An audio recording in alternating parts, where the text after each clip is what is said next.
Good morning, अस्सलामुअलैकुम, आदाब आदाब आदाब। कहिए जनाब, क्या हाल चाल है? फिट हैं, एनर्जेटिक हैं? क्या बात है, क्या बात है। राइजिंग पाकिस्तान को राइजिंग पाकिस्तान में फातिमा, मैं और हमारी टीम कहेंगे welcome welcome welcome ji. Very very good morning to all of you. और उम्मीद करते हैं कि आपका आज का दिन बहुत ही अच्छा और खूबसूरत गुजरेगा और थोड़ा थोड़ा मुस्कुराता हुआ भी गुजरेगा। वो क्यों भाई? बस ना, मुझे ऐसे लगता है दिन की मुस्कुराहट जो आपकी कल की वो जो थी ना $1,000,000 एडवाइस, उस पर मैंने अमल किया और मुझे ये लगा कि सुबह सुबह मुस्कुराहटें जो हैं बखेरने चाहिए। आज जब मैं सुबह उठी तो मैंने सबसे पहला जो चेहरा देखा वो मेरे ड्राइवर थे। ओके, ठीक है, तो जब मैं एकदम उनको देखा तो जाहिर है सुबह के वक्त उठना, और वो मेरे लिए एक वो ड्रिल कर रहे थे, तो मैंने उठते उनको साथ ही कहा, मैंने कहा दानिश भाई आज आप बहुत प्यारे लग रहे हैं। हाँ, अच्छा, दानिश एकदम जरा थोड़ा सा चौंक गया ना कि अच्छा आज बाजी ने ये मुझे ऐसे क्यों कह बाजी दिया ने ना? आज जिंदगी में पहली दफा मेरी बाजी ने तो आजकल अपने हस्बैंड की तारीफ नहीं की।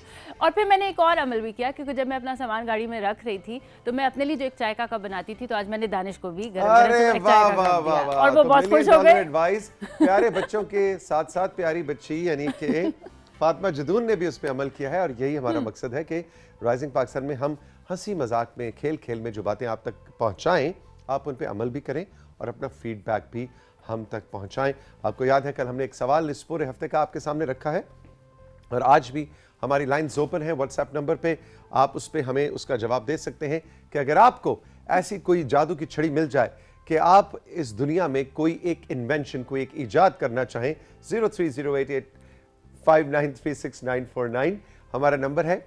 आप हमें बताएं कि वो क्या ईजाद होगी, ऐसी कौन सी चीज़ आप इन्वेंट करना चाहती हैं या चाहते हैं जिससे दुनिया का कोई भला हो जाए।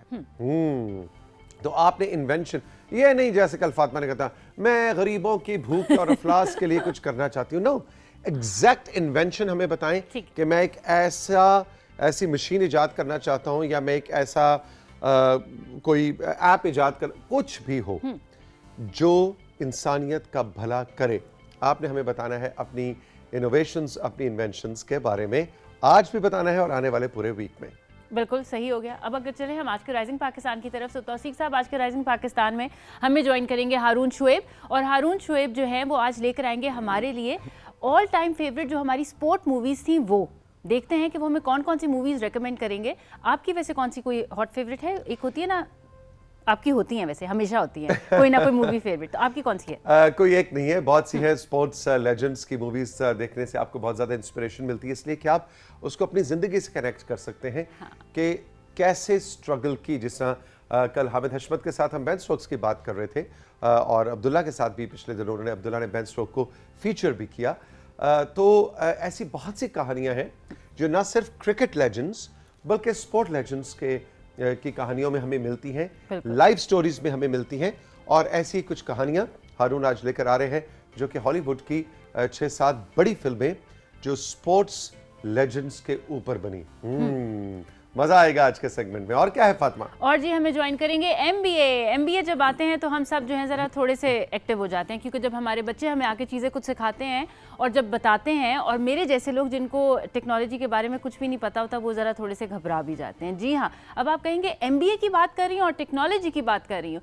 बिल्कुल जी, आज एमबीए हमें बताएंगे कि हमारे क्रिकेट में टेक्नोलॉजीज़ का इस्तेमाल किस तरह होता है। मुझे एक चीज़ नहीं समझ आ रही तौसीक साहब, अब अगर क्रिकेट जैसी एक सिंपल सी गेम में भी टेक्नोलॉजी अगर आ रही है तो हमारा क्या होने वाला है? पहली बात है कि अपनी तस्दीक कर लीजिए, क्रिकेट जैसी सिंपल सी गेम। पहले तो इस पे जरा गुफ्तगू हो सकती है, पूरा शो इस पे हो सकता है। सॉरी इस जुमले पे क्रिकेट जैसी सिंपल सी गेम मुझे सिंपल लगती थी। हाँ, वो तो जब मैं आई और मैं हामिद से मिली, अवैस से मिली और एमबीए से मिली और फिर अब्दुल्ला से मिली, तो मुझे लगा नहीं जी, ये सिंपल नहीं है, ये एक साइंस है जो फातिमा तुम्हारे ऊपर से गुजर चुकी है। तो इसके बाद आप आज कह रही हैं कि ये सिंपल सी गेम है। तो सिख साहब कभी कभी स्लिप ऑफ टंग हो जाता है। सिंपल सी गेम है तो इसका मतलब है आपको तो गुरु होना चाहिए क्रिकेट जी का। है ना? अच्छा जी, तो बिल्कुल एमबी हमें आज बताएंगे कि टेक्नोलॉजी ने क्रिकेट को कैसे इफेक्ट किया है। मिसाल के तौर पे अब जो एम्पायर्स रिव्यू लेते हैं जिसके अंदर हम देखते हैं कि एज हुआ कि नहीं, बैट के साथ बॉल लगी कि नहीं, और वो उसके अंदर वो साउंड का एक सिंबल आ जाता है। ये सब कहानी क्या है? और हम बॉलर की स्पीड जो हम कहते हैं, अच्छा जी 90, 100, 110 कितनी स्पीड से शाहीन अफरीदी ने बॉल करवाई, कितनी स्पीड से बुमराह ने बॉल कराई, कितनी स्पीड से हारिस रऊफ ने बॉल करवाई, ये सारे जो प्लेयर्स का कंपैरिजन होता है ऑल ओवर द वर्ल्ड, ये क्या टेक्नोलॉजी है, ये मशीन कैसे इसको कैप्चर करती है, ये सारी कहानी आज क्रिकेट की टेक्नोलॉजी की कहानी MBA आपके लिए लेकर आएंगे। बिल्कुल जी। इसके अलावा राइजिंग पाकिस्तान में कैसे हो सकता है कि राइजिंग पाकिस्तान हो और आप लोगों का सेगमेंट ना हो? आप लोगों का सेगमेंट बहुत लाजमी है हमारे साथ। जी हाँ, हमारा सोशल मीडिया का जो सेगमेंट है वो आप लोगों का सेगमेंट है। हम चाहेंगे आप लोग अपनी तस्वीर, आप लोग अपने मैसेजेस हमें ज़रूर भेजें। और वो जो एक क्वेश्चन था जो तौसीक से शुरू में ही बता दिया था कि आप लोग बता सकते हैं कि आप लोग ऐसी कौन सी इन्वेंशंस हैं जो करना चाहते हैं, लेकिन मैं बताती चलूँ कि आपने तौसीक को थोड़ी सी तफसील बतानी है, मेरी तरह नहीं करना, काम चोरी बिल्कुल नहीं करनी, फातिमा की तरह एक्सप्लेन करें कि क्या चीज़ है जो आप बनाना चाहते हैं, है ना तौसीक? ईजाद करना चाहते हैं। एग्जैक्टली। अच्छा जी, मारिया खान आज आ रही हैं जो कि एक फिटनेस ट्रेनर और कोच है, और वो कहती हैं बॉडी का फिट होना तो बहुत जरूरी है, ठीक है, लेकिन साथ साथ माइंड का फिट होना भी बहुत जरूरी है। बिल्कुल। यानी कि आप मेंटली हेल्दी कैसे हो सकते हैं फिट बॉडी के साथ। एक फिटनेस ट्रेनर है, फिटनेस कोच है, न्यूट्रिशन के हवाले से भी उनकी बड़ी रिसर्च है। तो जनाब मारिया खान आज राइजिंग पाकिस्तान में आएंगी। अगर आप अपनी फिटनेस और वेट लॉस या मेंटल हेल्थ के हवाले से और मेंटल हेल्थ और फिजिकल हेल्थ के कॉम्बिनेशन के हवाले से कोई सवाल करना चाहते हैं तो आमना और उनकी टीम बड़ी खुशी से आपके सवाल हम तक पहुंचाएंगे, लेकिन अपना नाम और अपनी जगह का नाम आपने जरूर बताना है मारिया के लिए।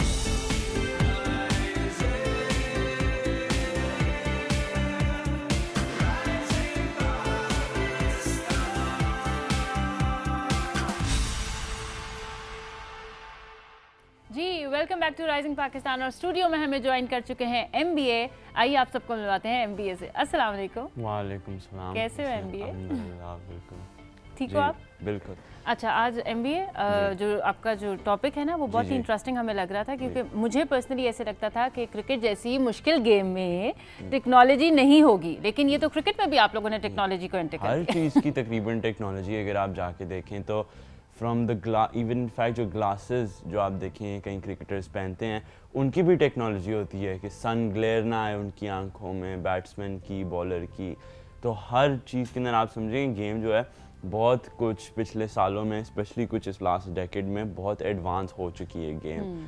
तो हम सबसे पहले देखेंगे नॉट ओनली क्रिकेट, मेरा ख्याल है हर गेम एडवांस हुई है टेक्नोलॉजिकल, क्योंकि अगर आप देखें तो टेक्नोलॉजी की जो उससे पहले जो सबसे ज़्यादा अल्टीमेट डिसीजन थी वो इंसान की ही थी, जो अच्छा होता है, क्योंकि अभी भी the ultimate decision belongs to the umpire. कई बार आप देखेंगे DRS के अंदर ऊपर लिखा आता है अंपायर्स कॉल्स, जहाँ पर टेक्नोलॉजी कहती है कि हमारा मार्जिन ऑफ एरर जो था ना वो इतना था, अब बाकी अंपायर पे हम छोड़ देते हैं कि it will be his decision. तो आप देखेंगे, लेकिन उससे पहले था कि सिर्फ अंपायर पे ही रिलाई करता था, लेकिन ये टेक्नोलॉजीज जो हैं ये अब इंसान को एड करने के लिए एंड पे डिसीजन इंसान की होती है।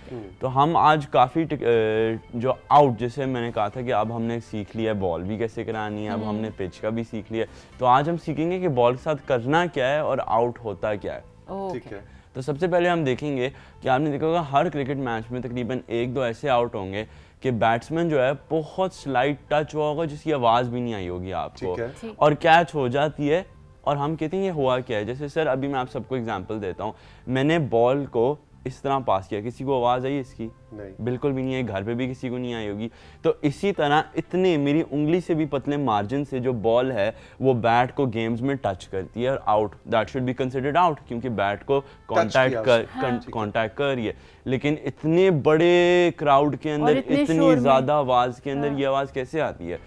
अब जो आपकी बेल्स हैं उनके पीछे लगा, पहली स्लाइड अगर दिखा दें, पहली स्लाइड दिखाएं जी। तो जी आज हम सीखेंगे कि टेक्नोलॉजी कैसे हेल्प करती है इंसान तो कुछ इस तरह की आपको एक स्क्रीन नजर आएगी जिसपे अल्ट्रा एज लिखा होगा और ये लाइनें बनी होंगी। तो मुझे तो पहले लगता था वैसी लाइनें दिखा रहे थे कि बॉल टच हो रही है तो लाइनें आ रही हैं, लेकिन इसका बहुत ही इंटरेस्टिंग होता है। अगर आप सेकंड स्लाइड की तरफ जाएं तो स्टंप्स के पीछे एक माइक होता है जिसको हम स्टंप माइक कहते हैं। अब इसके अंदर इंटरेस्टिंग टेक्नोलॉजी होती है ये, अगर आप बेल्स के बिल्कुल नीचे देखें काली सी चीज बनी होगी, बहुत छोटी होती है। ओह यस, बिल्कुल बिल्कुल, Yes. ये तो GoPro टाइप चीज है, GoPro टाइप चीज है। हाँ, तो इसकी इंटरेस्टिंग टेक्नोलॉजी होती है। कैमरा लगा, माइक लगा होता है। जी, यहाँ पे माइक लगा होता है।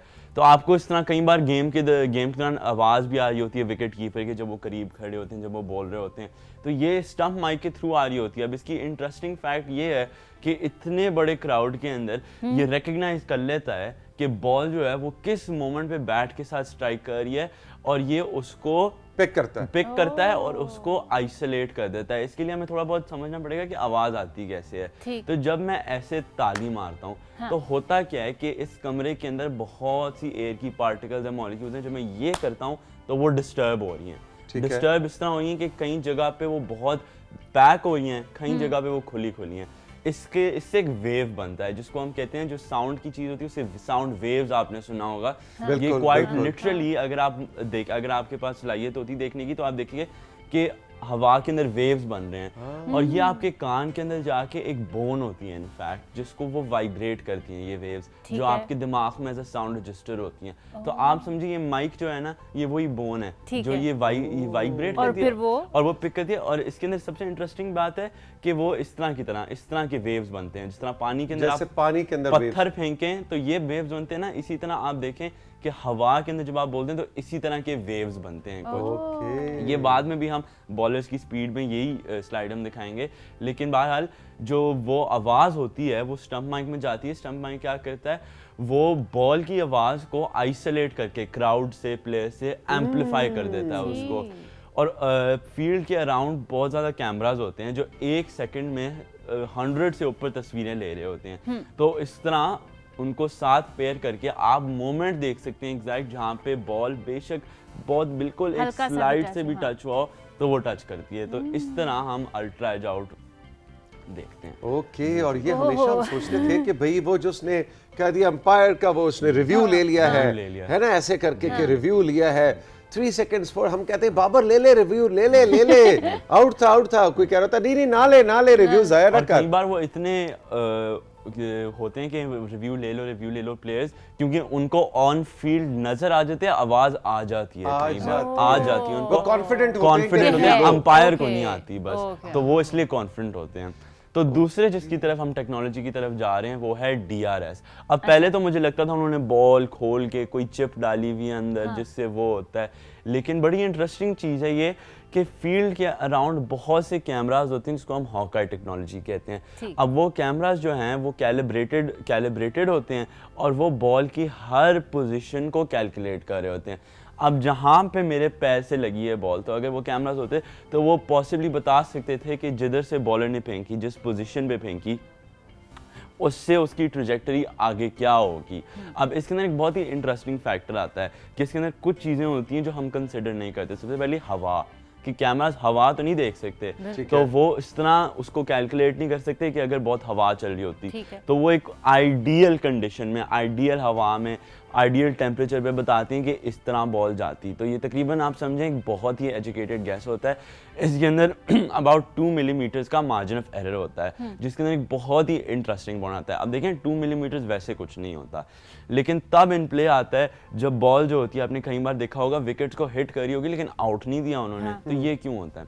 तो होता ये है कि जब बॉल स्टम्प्स को 2 मिलीमीटर से कम के मार्जिन पे हिट कर रही होती है ना, या फिर 50%, इस जो आप देख सकते हैं बीच में ये लाइंस है, इससे बाहर होती है 50% बॉल, तो उसमें होता क्या है कि सिस्टम, DRS सिस्टम बेसिकली कह रहा होता है कि जो 2 मिलीमीटर का मार्जिन ऑफ एरर है ना, वो ये कह सकता है कि या तो बॉल स्टम्प्स के 2 मिलीमीटर बाहर होगी या तो अंदर होगी। अब अंपायर देख के बताएगा कि अगर ये 2 मिलीमीटर से अगर बाहर होती है, हिट कर रही होती। इसी तरह हम देखते हैं कि वो अंपायर्स कॉल लिखा आता है कई बार उस पर। इसका मतलब होता है कि DRS ने तो अपना काम कर लिया, लेकिन वो अपने मार्जिन ऑफ एरर की वजह से फुल कॉन्फिडेंट डिसीजन नहीं बना पाई इस बार। तो अब अंपायर पे डिसीजन। ये जो बात एक हो रही है NBA के फ्यूचर में, may be 10 years from now और मे बी अर्लियर, कि अंपायर हो ही ना और सब कुछ टेक्नोलॉजी कर रही हो, आपकी नो बॉल भी अचानक एक स्क्रीन पे लिखा आ जाए, नो बॉल एक आवाज आ जाए, कंप्यूटर बोले, और टेक्नोलॉजी हमें बता रही हो कि व्हाइट बॉल को भी टेक्नोलॉजी दे। क्या आप ऐसी क्रिकेट को आज से 20 साल बाद विजुलाइज करते हैं? विजुलाइज तो मैं बिल्कुल कर सकता हूँ, क्योंकि इस दुनिया में बिल्कुल अभी इस टाइम पे पॉसिबल है, अगर हम अपनी इतनी इन्वेस्ट करें कि हम एक गेम को रिप्लेस कर सकते हैं। लेकिन इसके अंदर पे मज़ा क्या आ गया, फिर तो आप कह सकते हैं कि जी बॉलर से कभी कभार गलती होगी, मुझे एक रोबोट बॉलर दे दो, एक ओवर दे दो उसका जो बिल्कुल भी, फिर बैट्समैन के बैटिंग साइड कहेगी नहीं यार मेरा बैट्समैन गलती करता है, मुझे एक रोबोट बैट्समैन दे दो। तो इस तरह तो आप अपनी पूरी क्राउड भी रोबोट से रिप्लेस कर देंगे, क्राउड बहुत शोर कर रहा है, मुझे नींद नहीं आ रही। तो इसीलिए मैं कहूँगा कि हमेशा ना हर चीज़ के अंदर इंसान की ज़रूरत होती है, इंसान का जो एक फीलिंग होती है, इंसान का जो वहाँ पे होता है ना कि आप इंसानों को खेलते हैं, ह्यूमन फैक्टर जिसको हम कहते हैं, वो देखने में सही आप वो फीलिंग रिप्लेस नहीं कर सकते। इसका मतलब तो ये हुआ कि शायद ये जो टेक्नोलॉजी के जरिए जीआरएस सिस्टम और ये अल्ट्रा एज, और अभी हम जरा बॉलर की स्पीड के ऊपर भी बात करेंगे कि यू नो हारिस रऊफ कितनी स्पीड पे करा रहा है जी, आज शाहीन अफरीदी ने कितनी स्पीड पे करा, ये सारी चीजें भी एक तरह से देखा जाए तो नहीं होनी चाहिए, खेल को इफेक्ट कर रही है। मैं इसका एक एग्जांपल दूंगा सर कि अगर कोई शेक्सपियर की राइटिंग पढ़े तो बंदे को दिल में बहुत अच्छी फीलिंग आती है। वही अगर आप चीज़ किसी एआई से जनरेट करवा लें तो शायद वो बेहतर हो, लेकिन आपको पढ़ने में उतना मजा नहीं आएगा जितना आपको होगा कि यार ये शेक्सपियर ने लिखी, ये इंसान ने लिखी थी, उस वक्त इंसान ने किस सोच से किस लिखा होगा, क्योंकि एआई तो क्या आपका ही इनपुट सुन के वो बोल रहा है। इसी तरह मैं कहूँगा कि फील्ड के अंदर ये सारी टेक्नोलॉजीज़ जो हैं, हाँ ज़रूर आपका शायद व्यूइंग एक्सपीरियंस बेहतर करती हो, शायद ये, लेकिन मैं कहूँगा कि इतनी एक्सटेंट तक टेक्नोलॉजी होनी चाहिए, लेकिन इतनी नहीं होनी चाहिए कि ये इंसान अंपायर को रिप्लेस कर दे। क्योंकि वो देखें आप फीलिंग होती है आखिरी बॉल है, वो अंपायर को उसने कॉल की, अंपायर ने गलत डिसीजन ले ली, रिव्यू किया। तो ऐसे जुमले मत इस्तेमाल करो, मेरा दिल बहुत दुखता है, मुझे साउथ अफ्रीका का आखिरी ओवर याद है।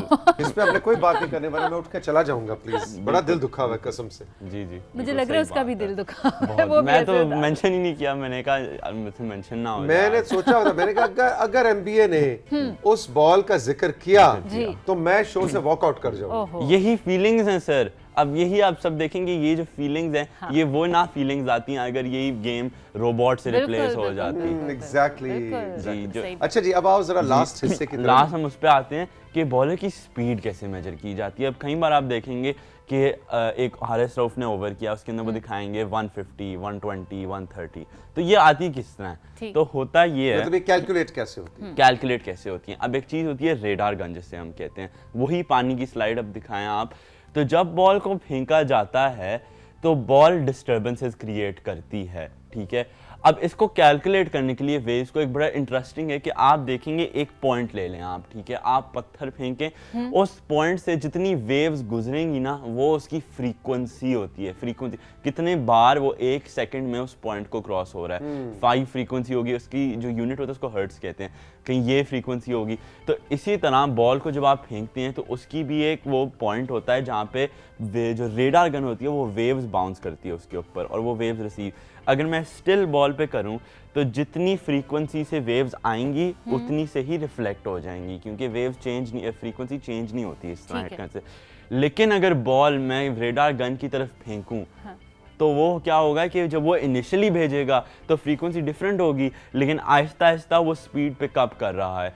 तो होता ये कि वो हर मोमेंट के ऊपर रेडार गन जो है वेव फायर कर रही है और कैलकुलेट कर रही है।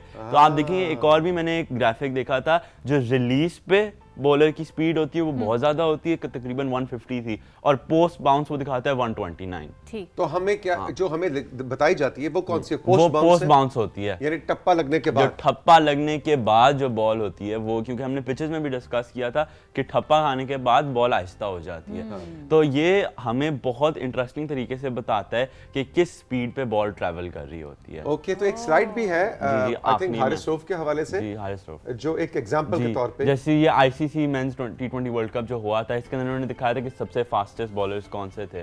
तो ये बड़ा इंटरेस्टिंग है कि हर बॉलर की उन्होंने इस तरह ही कैलकुलेट करते हैं स्पीड को, जिस तरह हारिस रऊफ की 152 और शाहीन अफरीदी की 151, तो इसी तरह कैलकुलेट होता है रेडार गन के इस्तेमाल से।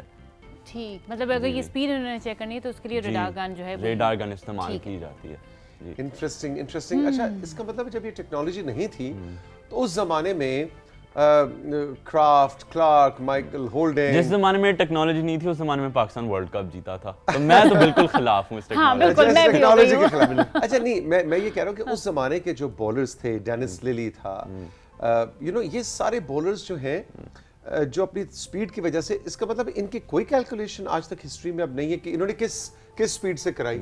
नहीं, ऑब्वियसली अगर आप कंपेयर करें, क्योंकि उस जमाने में कैमरास भी थे, आप कंपेयर कर सकते हैं, you can take an educated guess, क्योंकि कई बार होता है आप बॉलर की जो आर्म एक्शन होता है उससे आप बता सकते हैं कितनी क्योंकि तेज किसी होगी तरीके से वो। तो देखो वो लेकिन लोग किसी उस चीज़ को तरीके मुहैया से करते थे ना।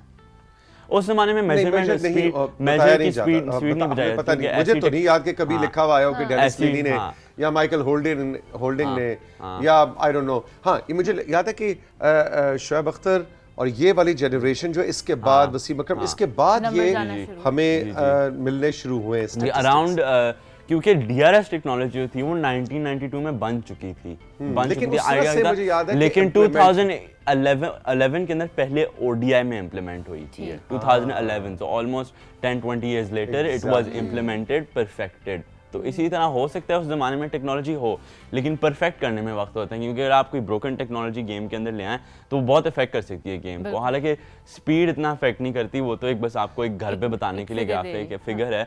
लेकिन DRS टेक्नोलॉजी को बहुत देर, आप देख सकते हैं 2019-92 में बन चुकी थी, 2011 तक वो परफेक्ट करते रहे, लोअर लेवल्स पे उन्होंने इम्प्लीमेंट की, 2011 पे बिग स्टेज पे लाए। 2008 के अंदर जो पहला टेस्ट मैच था इंडिया और श्रीलंका के खिलाफ, उसके अंदर पहली बार DRS इस्तेमाल हुआ था। ओके, 2008 में। 2008 में। और वीरेंद्र सहवाग जो थे इंडिया के batsman, he was the first batsman to be declared out during using DRS। वाह, अच्छा, इंटरेस्टिंग। देखो भाई, MB आता है ना तो मेरा दिल करता है कि बस फिर उसके बाद मारिया खान जो हमारी फिटनेस ट्रेनर हैं, हारून शुएब जो हमारे लिए स्पोर्ट्स फिल्मों का आज रिव्यू लेके आ रहे हैं, ये सब बस सामने सोफे में बैठ के देखते रहे। वो बैठे हुए दोनों और बस देख रहे हैं। और मुझे लगता है उनको भी मजा आ रहा होता है जब ये लोग हमारा अपने दिल करता है facts MBA बता की रहे बातें होते खत्म हैं। ना हो। जी, thank you very much. Welcome. बहुत सीखा तुमसे आज, हमेशा की तरह। And I am so happy कि तुम इतनी मजेदार, यूनिक लेके आते हो सेगमेंट का टॉपिक, हम तो सोच भी नहीं सकते। बिल्कुल। Thank you so much. जीते रहो, खुश रहो। आपको पता है MBA कौन है? आपको पता है MBA कौन है? MBA आपका फेवरेट है? नहीं, वो तो है। वो तो है। उसके अब अलावा? लेकिन मैं आपको एक बात बताऊं, अब मुझे लगता है MBA मेरा भी फेवरेट हो गया। वो भी है। अच्छा, ओके। लेकिन आपको पता है आज से 5 साल से मेरी एक MBA के बारे में एक प्रेडिक्शन चली आ रही है कि MBA राइजिंग पाकिस्तान का फ्यूचर होस्ट होगा। हाँ जी, वो मुझे भी अब यकीन हो है गया ना? कि ये जो बच्चे हैं, ये तो इनके मुकाबले के बारे में सोचो ही ना कि हम इनके साथ खड़े हो। एग्जैक्टली। आप खड़े हो सकते, मैं नहीं। मैं तो बिल्कुल नहीं, मैं तो सामने व्हील चेयर में बैठ के MBA को इंटरव्यू दूंगा जब ये राइजिंग पाकिस्तान का होस्ट होगा। तो ये तैयारी तुम कर रहे हो ना? जी जी बिल्कुल। हाँ, बड़े होके तुमने ये कुर्सी संभालनी है, ये मैंने प्रेडिक्ट किया हुआ है तुम्हारे लिए। ऑल द बेस्ट बेटा, जीते रहो। हम राइजिंग पाकिस्तान में साथियों चल के लेंगे एक छोटा सा ब्रेक, और ब्रेक के बाद जब वापस आएंगे तो हारून हमें बताएंगे कि हॉलीवुड में ऐसी कौन सी यादगार शौरा आफाक फिल्में बनी हैं जो स्पोर्ट्स की थीम्स पे, स्पोर्ट्स लेजेंड्स के ऊपर बनी है। बड़ा इंटरेस्टिंग सेगमेंट है। मिलते हैं इस ब्रेक के बाद।